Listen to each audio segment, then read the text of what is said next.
Commencer par déjà vous dire que je suis élu d'opposition depuis 15 ans, maintenant, un petit peu plus, 18 ans.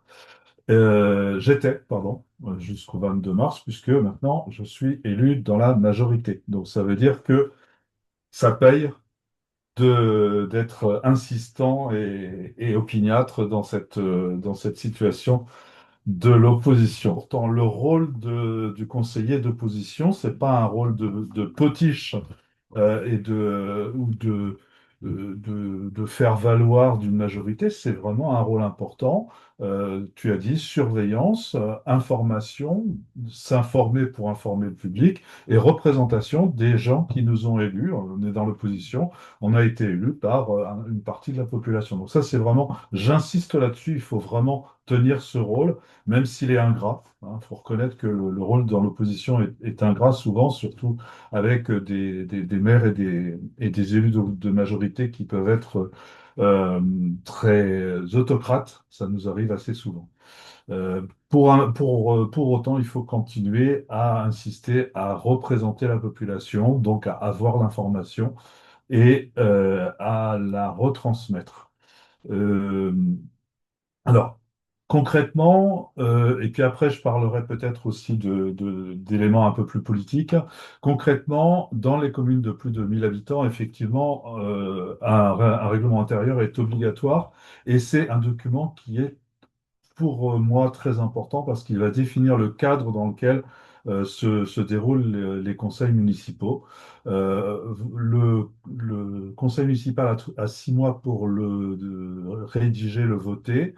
Souvent, les maires qui sont réélus reconduisent leur règlement intérieur et le font voter à première ou au deuxième conseil très rapidement sans en parler, on va dire, et sans débattre.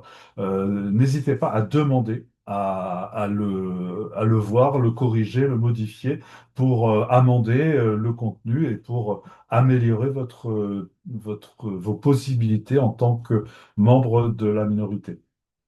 Dans le règlement intérieur, il y a pas mal d'éléments qui peuvent être placés, indiqués, par exemple les moyens qu'on peut donner à l'opposition. L'opposition peut disposer d'un local, mais peut-être que ce local n'est pas disponible, n'est pas accessible à n'importe quelle heure du jour et la nuit. Peut-être qu'il est partagé entre les différents groupes d'opposition. Enfin, tout ça, c'est des détails qui vont être décrits dans le règlement intérieur. Pareil pour ce que disait Catherine hein, sur le droit de communication, droit d'expression, à la fois dans les médias, le site internet, le magazine municipal, mais aussi en conseil municipal, les restrictions aussi qui peuvent être données sur les prises de parole qu'on peut avoir en conseil municipal. Donc tout ça, c'est important. Là, on a pris quelques articles du Code général des collectivités qui vous renseigneront sur ce qu'on peut mettre dans un règlement intérieur. Le contenu est plutôt libre, mais il y a quand même quelques éléments importants, j'en ai parlé. Euh, donc ça, c'était pour le règlement intérieur. Moi, je vous invite vraiment, et puis c'est un acte politique hein, de dire à la majorité, écoutez, j'aurais aimé avoir un petit groupe de travail avec quelques élus de la majorité, quelques élus d'opposition pour rédiger un règlement intérieur ou le relire et éventuellement faire des propositions de correction. Ça vous positionne.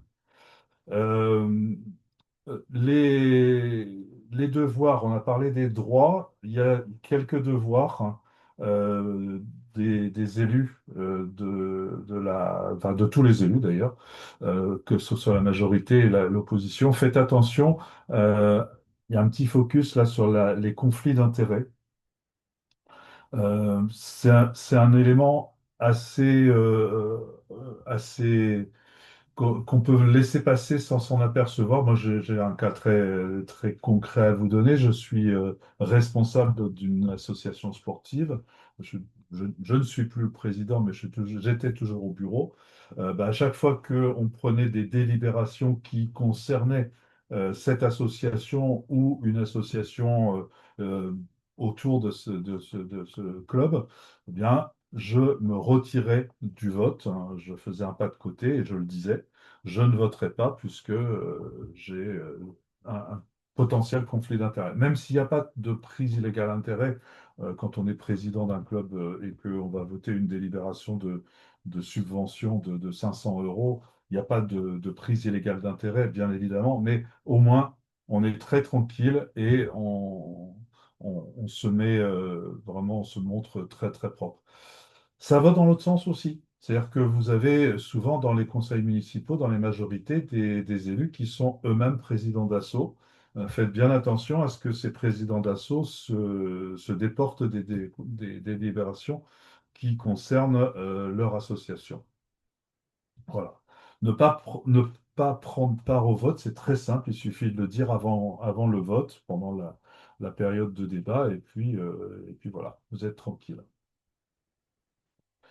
Les devoirs, discrétion. Alors ça, c'est vraiment un point très très important parce que on peut être amené à être confronté à des informations, surtout sur les personnels de la mairie, hein, les agents ou des administrés, des informations personnelles ou alors des informations commerciales, hein, sur des contrats qui sont passés entre des entreprises et la collectivité. Et donc, il y a des informations qui peuvent relever du secret des affaires ou de la confidentialité des agents ou des administrés. Donc, faites bien attention à ces choses-là. Si vous avez un document qui porte le nom, par exemple, d'un agent, bah, il n'est pas divulgable, ou alors on peut le divulguer à condition de le caviarder pour que les données soient neutralisées. Euh, à part ça, quand on est dans l'opposition, pas grand-chose d'obligatoire, sinon d'être assesseur à chaque vote, ou pourquoi pas président d'un bureau de vote, si vous avez la chance de pouvoir être désigné comme président d'un bureau de vote. Moi, j'ai toujours réclamé ça, je l'ai à peu près toujours obtenu. C'est intéressant. Et en tout cas, si vous refusez d'être assesseur ou président d'un bureau de vote alors qu'on vous l'a proposé, eh bien, effectivement, ça pourrait être un cas, le seul cas d'ailleurs, de destitution par le préfet. Bon, ça, je ne l'ai jamais vu, hein. Il faut avoir il suffit d'avoir des raisons valables pour ne pas être assesseur. Au moins, être assesseur une demi-journée, c'est pas, c'est facile. Droit à la protection. Alors, c'est difficile de l'exercer quand on est dans la minorité, mais la protection fonctionnelle, c'est quelque chose qui est très important dans les collectivités.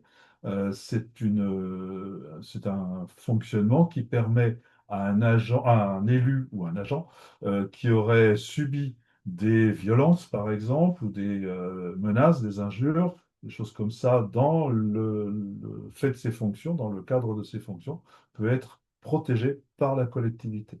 Donc, ces frais de justice vont être pris en charge par la collectivité. La protection fonctionnelle n'est pas automatique. Il faut la demander et il faut en délibérer pour qu'elle soit donnée. Alors, c'est vrai que depuis 2024, ça a un petit peu changé. Euh, la collectivité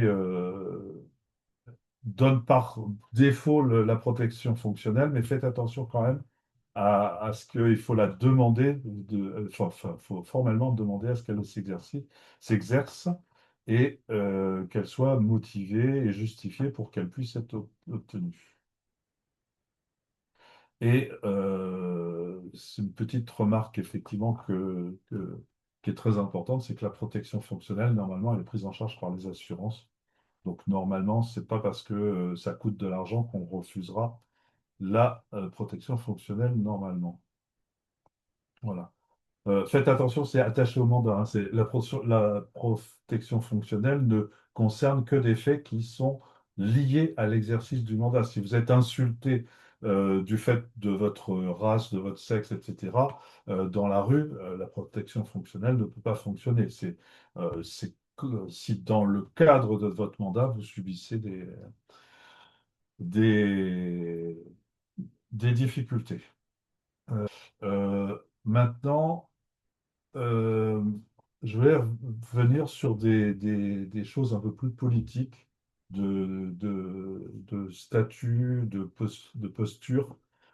Euh, Vous êtes dans l'opposition. Si vous êtes dans l'opposition, et je crois que tous ceux qui sont venus ce soir, c'est votre cas, euh, faites attention à ce que vous allez faire pendant cette mandature qui va durer 6 ou 7 ans pour ne pas s'épuiser et pour conserver une équipe autour de vous qui vous suit. C'est compliqué, c'est très compliqué.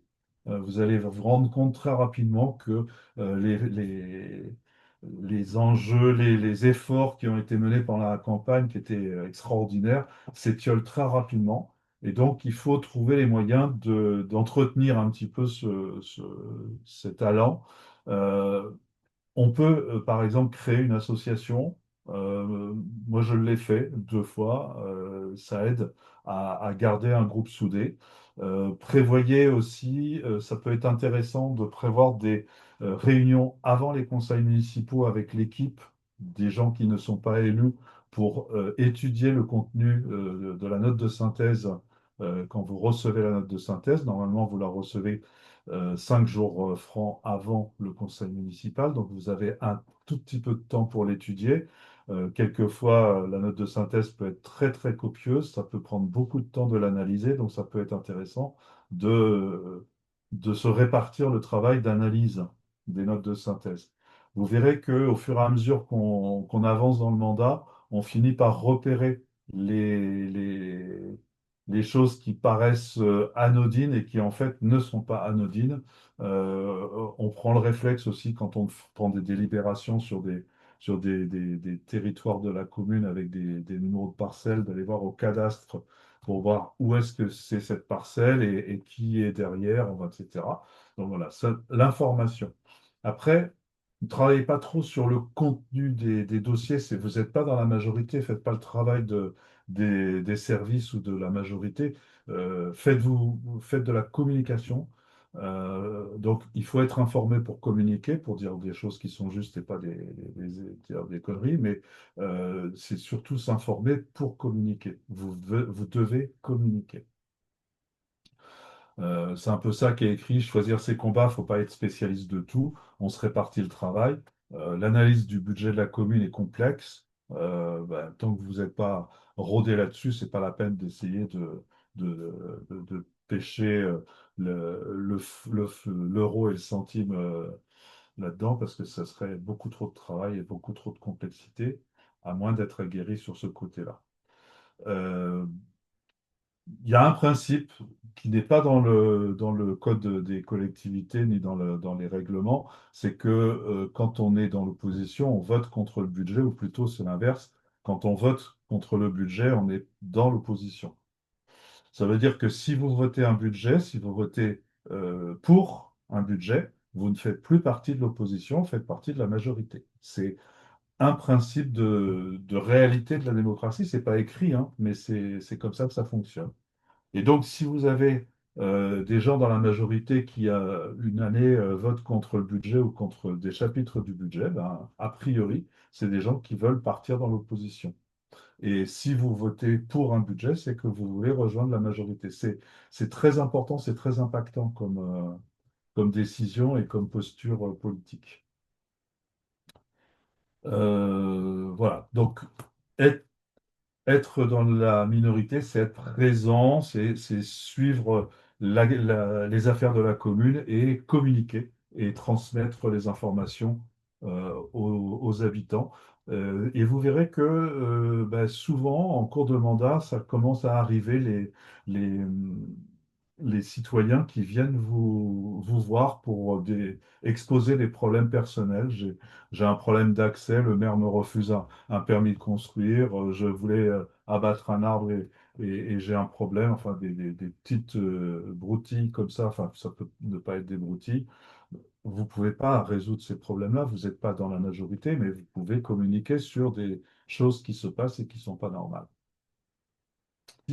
Sur la formation, alors déjà, je crois que c'est depuis 2024 que, donc, ou un petit peu avant. En tout cas, maintenant, on a obligation d'avoir une formation en début de mandat.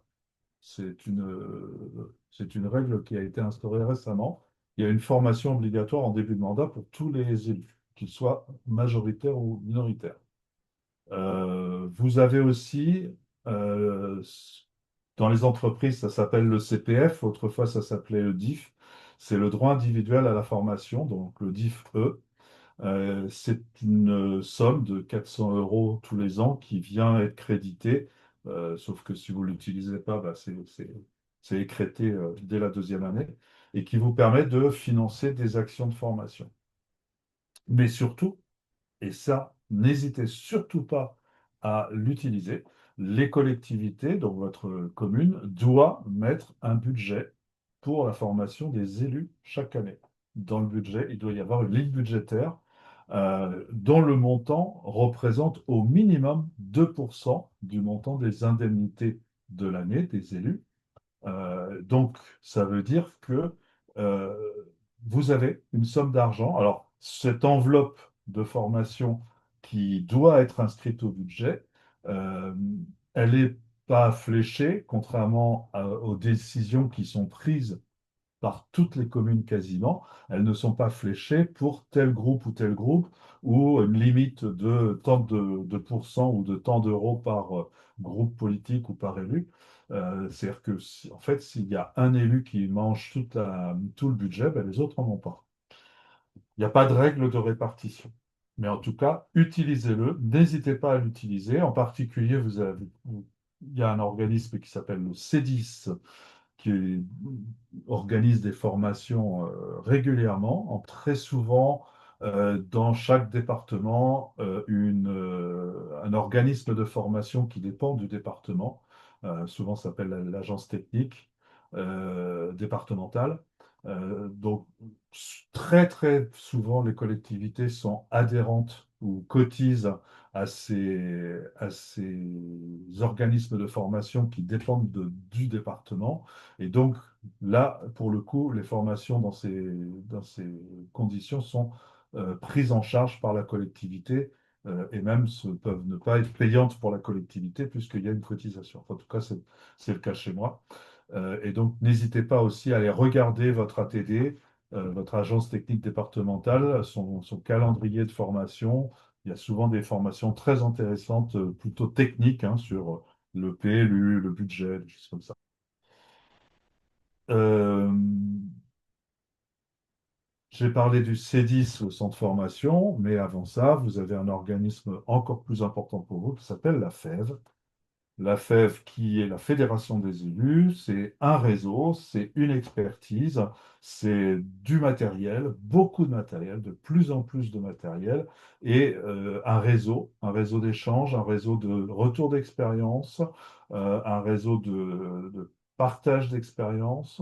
Et par exemple, typiquement, si vous voulez revoir votre règlement intérieur, je vous en parlais tout à l'heure, bah, vous allez sur le forum de la FEV, vous faites une recherche sur règlement intérieur, vous verrez que vous trouverez des modèles de règlement intérieur qui ont été votés dans différentes collectivités et qui pourront donc vous donner des idées. Quand même, je terminerai par trois conseils. Votre mandat, vous devez le gérer dans l'objectif de vous faire élire dans la majorité de la prochaine élection. Donc, trois conseils. Premièrement, communiquer. Deuxièmement, communiquer. Troisièmement, communiquer. C'est vraiment le plus important. Il faut que la population sache que vous travaillez dans le conseil municipal, malgré le fait que vous soyez dans la minorité et que vous y représentez ceux qui vous ont élus et que vous êtes intelligent et que vous allez être performant quand vous serez élu à la majorité la prochaine fois.